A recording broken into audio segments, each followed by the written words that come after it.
Hi, Edward. Let's continue our discussion. Today, I would like to talk about AI. It's everywhere right now, and it's really hard to know how to use it in the right way.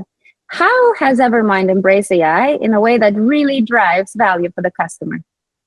Initial thought was AI is going to change and be the revolution of tech stacks, whether it's Salesforce or other technologies.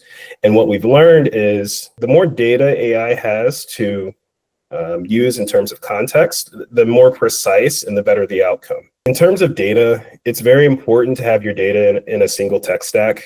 And so within the Salesforce ecosystem, we've learned that there are certain strategies to harness data in one place so that when you are deploying agentic AI, it has the right resources to pull from.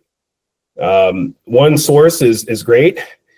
10 sources are better. So the idea here is to centralize where your data is living, and then to use that data source to then train your AI agent to get better over time.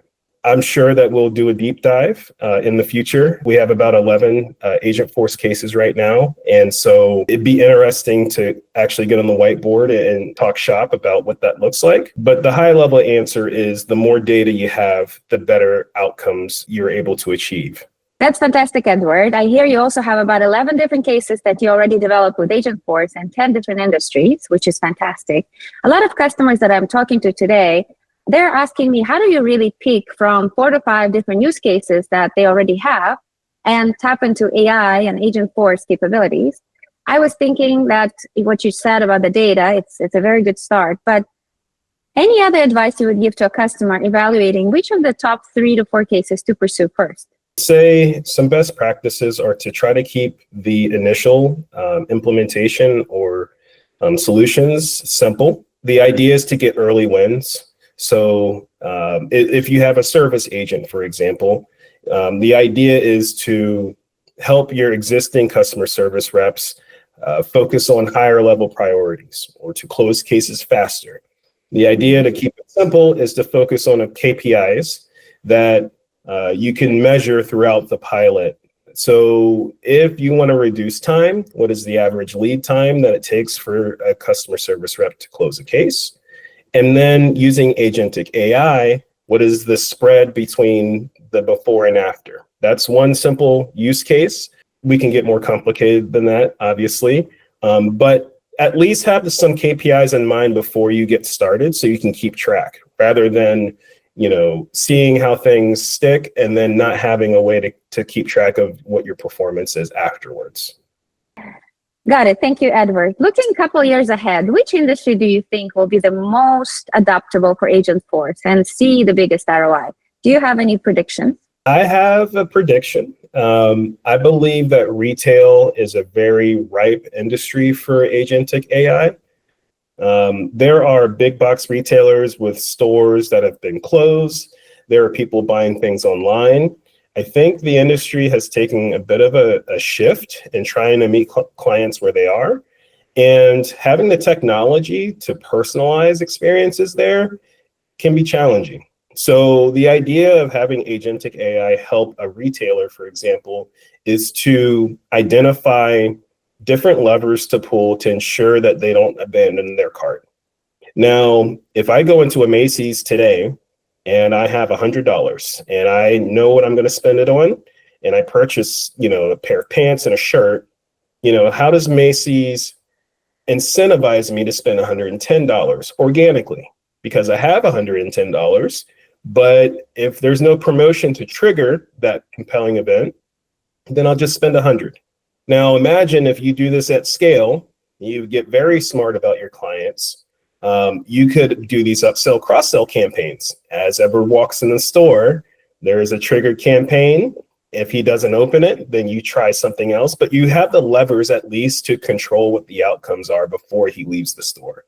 And it goes the same for the digital space. If I'm on the website and I keep adding things to the cart and changing them, there has to be some level of intervention where you're guiding your customers in a way that they have preferences from past experiences or predictive future experiences. Now, this is all AI layers in the background, obviously.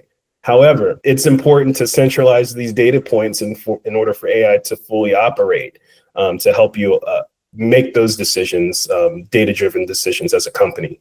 So I think retail has a very high ceiling compared to other industries because of the threat of alternatives. There's many retailers out there, large and small, and so it's very sensitive in terms of how to make sure that clients do not leave and go elsewhere, if you will. Anyone can go on Amazon.com and order anything. So, for Macy's, it's very important to keep that client in-house on the website and make sure you meet their needs before they go elsewhere. Great, Edward. Let's talk a little bit about gaming and fan engagement in sports. It's a fascinating industry, right? And it's rapidly evolving. How do we keep the fan engagement strong and find ways to monetize on the sense of belonging, being part of the team or game, and engaging people who love their team? It's a very interesting industry because it's shifted so much. Technology is at the forefront right now. You have leagues like Formula One. I think 1% of their fans actually go to the event itself. You have these different revenue models by which teams generate money. Now, if you think about the largest pillars, any sports or entertainment or gaming organization, you can split this up into B2B and B2C. So typically B2B represents sponsorships, and then B2C represent your members, subscribers, your fans.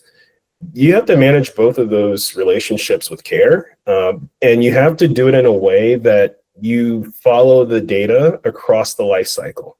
Everyone that works with a sponsor, any sports organization, they have to work to try to create a contract, obviously. And within that contract, there are requirements under the agreement to fulfill activations. There might be transfers of data around what kind of fans you have, how many, and I'm getting back to data.